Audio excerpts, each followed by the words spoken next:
Okey. Assalamualaikum warahmatullahi taala wabarakatuh. Alhamdulillah wassalatu wassalamu ala Rasulillah wa ala alihi wa sahbihi wa man walah. Ashhadu an la ilaha illallah wahdahu la syarikalah wa anna Muhammadan abduhu wa rasuluh. Amma ba'du. Apa khabar semua? Diharapkan semuanya sihat walafiat dan masih bersemangat dalam menjalani ibadah Ramadan pada bulan Ramadan yang amat mulia ni.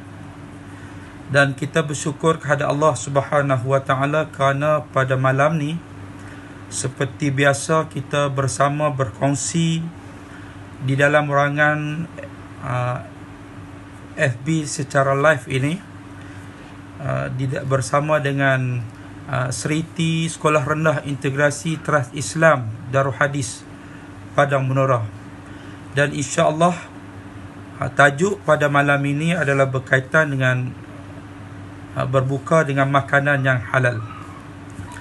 Jadi tuan-tuan yang dirahmati Allah sekalian, sebelum tu kita bersama-sama untuk like and share dan kita sebarkan kebaikan ini kepada semua rakan-rakan kita. Mudah-mudahan dengan perkongsian pada malam ini, tuan-tuan sidang hadirin sekalian, ia memberikan natijah yang baik untuk kita beramal bagi diri saya dan juga bagi tuan-tuan sidang hadirin sekalian. Alhamdulillah. Ahlan wa sahlan Nadia Osman Fadil Dafani. Assalamualaikum Ustaz. Waalaikumsalam. Apa khabar? Macam mana bisnes? Okey.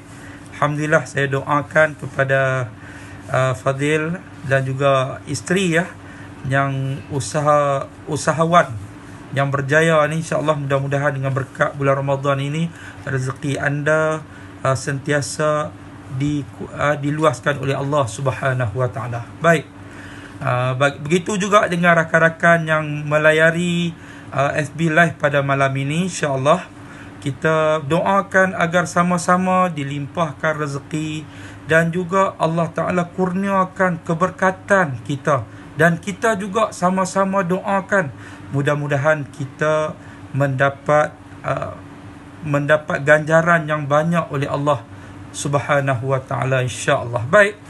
Untuk malam ini adalah berbuka dengan makanan yang halal.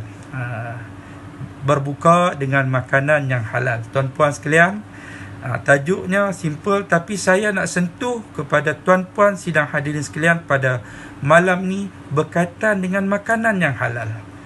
Rezeki yang halal, makanan yang halal. Apa yang perlu kita sebagai hambanya untuk memahami makanan yang halal itu. Sidang hadirin sekalian, pertama, kita tahu bahawasanya pada bulan Ramadan ni banyak dengan makanan. Walaupun musim PKP walaupun musim PKP tuan-tuan sekalian, tetapi kalau kita tengok COD-nya Fadil Dafani Anitoke ni, banyak makanannya dijual di tepi-tepi jalan. Banyak dijual makanan-makanan. Alhamdulillah, mana kata rezeki yang melimpah ruah, no? Nasir Khalid, Waalaikumsalam. Assalamualaikum. Lama tak kelih Pak Belalang. InsyaAllah kita berjumpa lagi. Alhamdulillah, sihat no Pak Belalang? InsyaAllah. Baik, tuan-puan sidang hadirin sekalian, pertama kita kena tahu apa dia maksud makanan yang halal. Makanan yang halal iaitu bahan yang terdiri daripada tumbuhan dan juga makan haiwan yang digunakan oleh makhluk untuk digunakan membekalkan tenaga dia. Itu dia maksud makanan. Sebab apa? Kita memang memerlukan makanan. Sebagai manusia biasa, kita memerlukan makanan untuk apa? Untuk tenaga. Sebab tu dalam Islam sendiri, tuan-puan sekalian, Nabi suruh kita bersahur. Jangan kata bersahur tu tak penting. Sebab apa? Nak bekalkan tenaga kepada kita. Dan Nabi suruh kita bersahur ujung-ujung pula tu. Hujung-hujung. Jangan bersahur pukul 1 pagi. Jangan bersahur pukul 10. Jangan bersahur lepas pukul 3 pagi. Bersahur hujung-hujung. Janganlah sampai hujung tu, sampai masuk azan dah. Kira-kira nak dekat waktu berpuasa.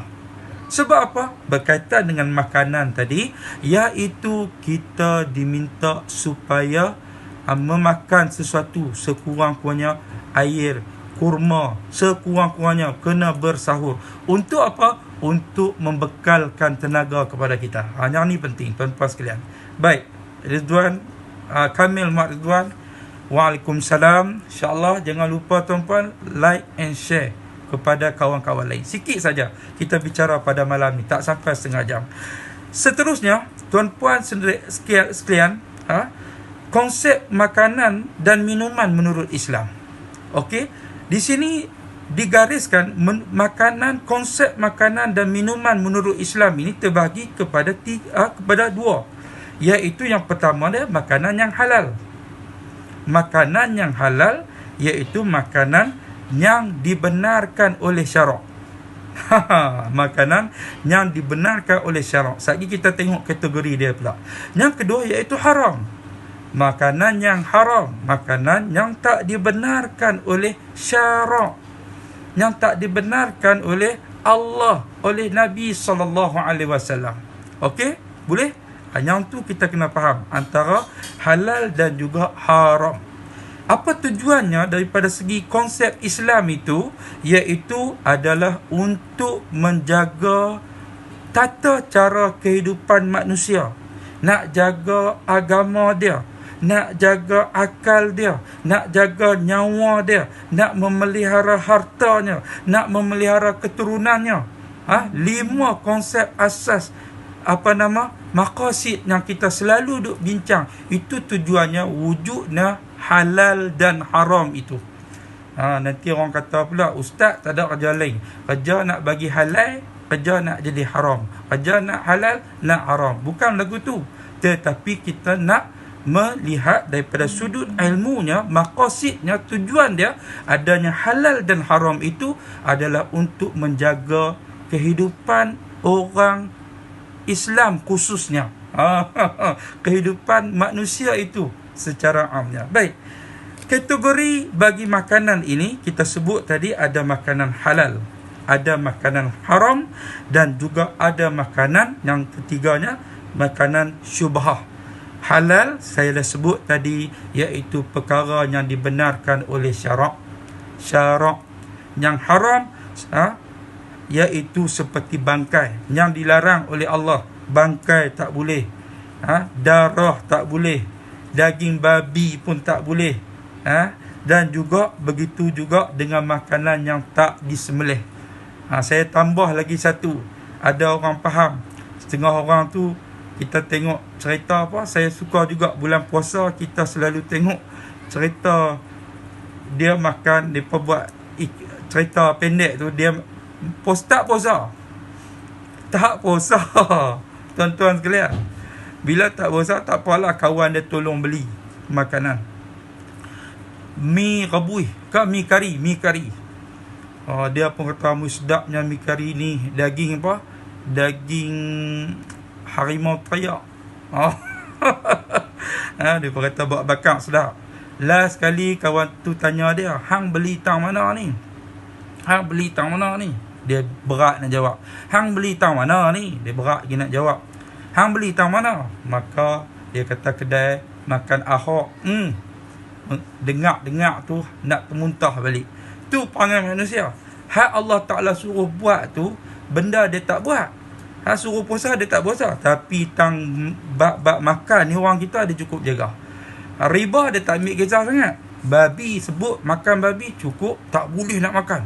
Bau pun tak boleh. Tapi riba pun haram juga. Itulah manusia, itulah kita kena mengaji, tuan-tuan sekalian. Baik, sidang hadirin sekalian, makanan halal, makanan haram, yang seterusnya makanan syubhah. Apa dia makanan syubhah itu? Iaitu makanan yang mana diragui tentang status halal dan haramnya. Bagi orang yang mengambil sikap seorang yang zuhud, seorang yang wara', dia sangat berhati-hati sehingga tak mau nak makan benda tu walaupun kita tengok itu macam halal.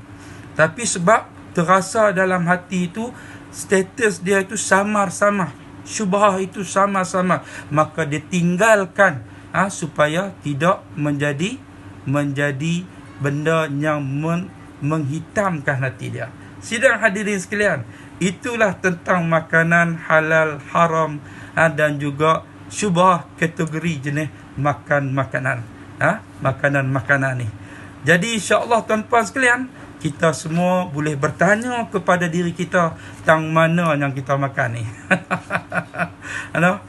Berbuka puasa.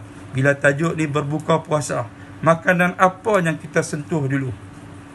Ada iklan, saya tengok iklan Arab. Iklan Arab dia buat makanan tu berbuka dengan rokok. Macam mana tu? Dengar Allahu Akbar, azan tu tuwih kata wih, buka nak rokok lu, ambil cucuh, cok. Lepas tu anak dia mai tegak, suruh ambil kurma dulu. Itu yang kata haram tu. Makan mula lu dengan rokok. Jangan no. Tapi ada orang duk buat lagu tu, ada. No? Kita ambil yang Nabi SAW ajar kita dahulu, iaitu berbukalah dengan tamar. Ataupun kalau tak ada buah kurma, ambil ma'un, air sejuk dulu buka. Itu terbaiknya. Itulah sunnah yang diajar oleh Nabi SAW. Sidang hadirin yang dirahmati Allah, makanan yang halal, makanan minuman yang halal ini saya nak bawakan kepada sidang hadirin sekalian, iaitu tentang kisah sahabat-sahabat yang cukup menjaga tentang makanan halal dan haram ni. Antaranya iaitu Sayyidina Abu Bakar As-Siddiq, tuan-tuan. Ni sahabat agung, khalifah yang pertama. Muhammad Faisal Cik Ahmad, ahlan wa sahlan tuan guru. Seterusnya kisah Sayyidina Abu Bakar. Apabila suatu hari Sayyidina Abu Bakar ni seorang sahabat Nabi yang sangat menjaga tentang halal makanannya, kehalalan makanan dia. Sangat menjaga, tuan-puan sekalian. Sampai satu tahap beliau akan bertanya dulu. Tapi satu hari hamba sahaya dia punya orang suruhan dia menghidangkan satu makanan. Tapi disebabkan terlalu lapar, tuan-puan sekalian, Sayyidina Abu Bakar terlupa nak tanya, ambil makanan terus makan. Jadi si hamba ni dia pun heran dan dia bertanya, wahai tuanku, selalunya kau bertanya kepadaku tentang makanan ni, tapi kali ini kau tak bertanya. Sambil duduk tengah makan tu, dengar hamba dia kata lagu tu, terus tersengak. Bahasa kita, ambil mana makanan ni? Lalu Sayyidina Abu Bakar bertanya, ambil mana makanan ni? Kita ambil bahasa kita lah. Maka disebut, aku ambil daripada tilikkan orang upah aku untuk menilik masa depan dia. Maka dengar lagu tu, tuan-puan sekalian. Sayyidina Abu Bakar mengambil jarinya masuk ke dalam mulut, terus muntahkan balik makanan tu. Tuan-puan sekalian, lagu mana kita ni kalau kata main-main, alah tak apa, halal ya. Tapi sahabat-sahabat ini, mereka tak akan membiarkan makanan mereka itu meratah hati mereka, menghitamkan hati mereka. Baik, sidang hadirin sekalian, boleh lagi insya-Allah. Seterusnya ada lagi seorang sahabat yang saya nak kongsikan kepada tuan-puan sekalian, iaitu Abu Ad-Dujanah. Abu Dujanah ni, dia punya kisahnya, dia ini satu hari dia semayang dengan Nabi, tapi dia tak, lepas habis semayang dia terus balik rumah, tak sempat dia berdoa. Nabi pun heran. Akhirnya dia jumpa, last kali dia jumpa balik Abu Dujanah ni, berjumpa dengan Nabi. Nabi berjumpa dengan Abu Dujanah ni. Nabi bertanya, pasal apa wahai Abu Dujanah hang sangat bersegera balik Maka tuan-puan sekalian, apabila ditanya Abu Dujanah sebenar dia, ya Rasulullah begini, ya Rasulullah begini, ya Rasulullah, aku ni sebenar dia, aku balik ni sebab aku kalut sikit. Aku ada jiran yang dia ada pokok kurma. Di pokok kurma tu dia labuh buah kurma tu banyak sampai buah dia tu jatuh kat kawasan aku. Aku takut nanti aku ambil makanan tu aku makan ataupun anak-anak aku ambil. Jadi aku segera balik, aku tengok ada buah, aku kutip buah tu, aku bagi balik kat tuan dia. Aku bagi balik kat tuan dia. Tapi ya Rasulullah, satu hari dalam aku duduk jaga tu ya Rasulullah, anak-anak aku pula dia ambil makan. Dia ambil makan. Jadi aku sampai tahap tengok anak aku ambil makan, duduk tengah makan, aku ambil dia, aku jolok tangan aku masuk dalam mulut dia sampai teriak-teriak anak aku tu, nak bagi dia muntah balik. Tuan-puan sekalian, begitu sangat-sangat ambil beratnya para sahabat ini, termasuklah Abu Dujanah ini, terhadap apa yang berlaku tentang makanan yang halal. Tuan-puan sekalian, tentang makanan yang halal.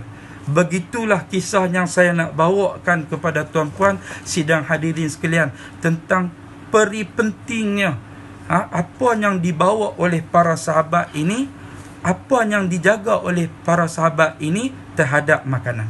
Sidang hadirin sekalian, Allah Ta'ala telah berfirman di dalam Al-Quran. Sebab apa sahabat-sahabat ni jaga ni? Sebab apa? Sebab Allah telah berfirman dalam Al-Quran.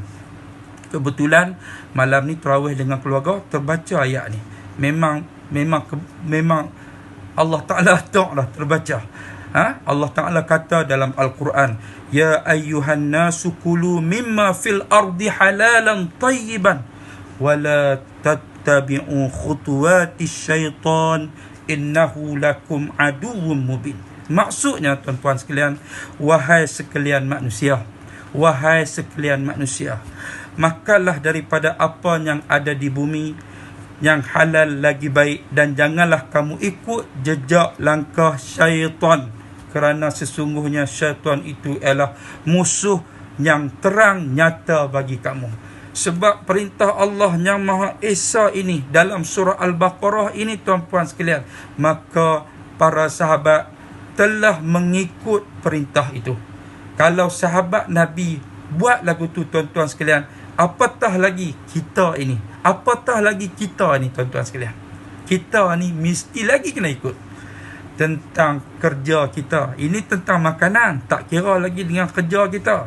Orang suruh kerja pukul 8, contohlah bukan musim PKP, pukul 8 sampai pukul 5, kita kerja pukul 8, lepas tu pukul 12 kita tak ada dah, balik rumah dah. Lagu mana nak kira lagu tu? Lagu mana tu nak kira? Saya tak mau sentuh tentang yang tu berkaitan dengan tajuk yang lain. Cuma nak bagi tahu tuan-puan, makanan ini, rezeki yang kita dapat itu juga akan dikira. Terhadap rezeki yang kita jamu anak isteri kita makan. Apatah kita nak berbuka puasa, kita jamu dengan benda yang syubhah. Benda yang syubhah.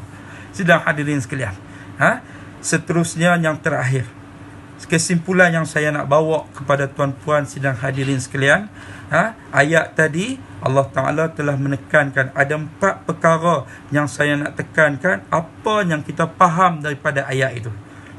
Sidang hadirin sekalian, terakhir tuan-puan boleh catat, iaitu pertama dia,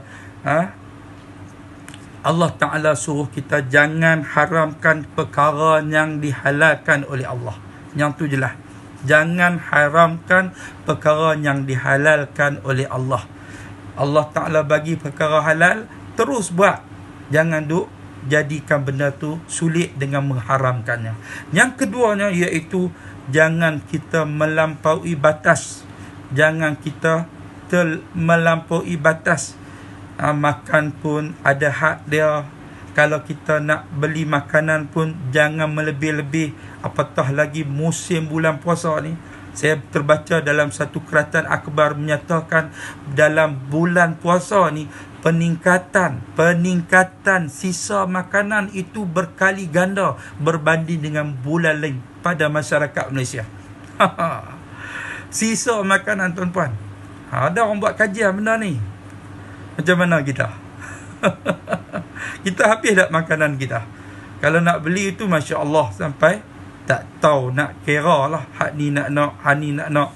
Orang bagi sumbangan duit, kerajaan pun bagi bantuan apa, guna duit tu beli makanan, tak habis buang balik. Itu perangai yang tidak baik. Saya nak beritahu, jangan membazir. Jangan membazir. Jadi jangan melampaui batas. Dan seterusnya, yang ketiga, makan rezeki yang halal dan baik. Saya dah terang banyak apa itu makanan yang halal. Dan yang keempat, bertakwalah kita kepada Allah Subhanahu wa ta'ala. Baik, sidang hadirin yang dirahmati Allah. Okey, boleh tuan-tuan sekalian? Akhirnya saya dua kali yang terakhir tuan-tuan sekalian, iaitu solusi daripada perbincangan kita tentang makanan halal haram ini. Apatah lagi ketika berpuasa ini, pertama saya mohon kepada diri saya dan juga tuan-puan sekalian, iaitu perlu kita menjaga makanan minum kita. Usaha cari benda yang halal, bukan syubhah, dan juga apatah lagi haram. Tak kira haram tu lagu mana. Haram itu benda yang tegah oleh syarak. Sumbernya haram, jangan. Apatah lagi sumbernya haram. Dengan menipu orang, cari duit dengan cara scammer. Ni banyak scammer. Tipu orang. Itu pun dapat duit, makan. Itu pun sumber yang haram. Menipu orang, haram. Dapat duit, bagi anak bini makan, haram. Tuan-puan sekalian, lepas tu jam puasa tapi buat benda haram. Itu yang kadang-kadang kita tak faham orang tu mengaji lagu mana. Yang kedua, iaitu makanan yang halal dan bersih, syarat penerimaan doa kita. Tuan-puan sekalian, apabila kita menjaga, ada mafhum daripada satu hadis tentang pentingnya kita menjaga makanan yang halal dan juga menjauhi perkara yang haram. Sebab apa? Sebab itu adalah antara syarat penerimaan doa kita. Penerimaan doa kita. No? Jangan ingat kalau kita makan makanan haram, Allah terima doa kita. Jangan ingat lagu tu. Dan seterusnya, jangan membazir. Apatah lagi bulan Ramadan ini, saya dah terang, jangan membazir. Membazir itu saudara syaitan, tuan-tuan sekalian. Membazir itu saudara syaitan. Dan yang terakhir, memberikan orang yang mengambil berat tentang makanan yang halal, iaitu orang yang akan diberikan ketenangan jiwa dah. Tuan-tuan sekalian, ketenangan jiwa dah. Sidang hadirin sekalian, kita sama-samalah ambil manfaat pada malam ni, insya-Allah. Jangan lupa tuan-puan like and share untuk malam ini bersama dengan semua rakan-rakan kita yang ada di dalam Facebook ataupun media-media maya yang lain. Jadi saya rasa setakat itu saja perkongsian saya pada malam ini.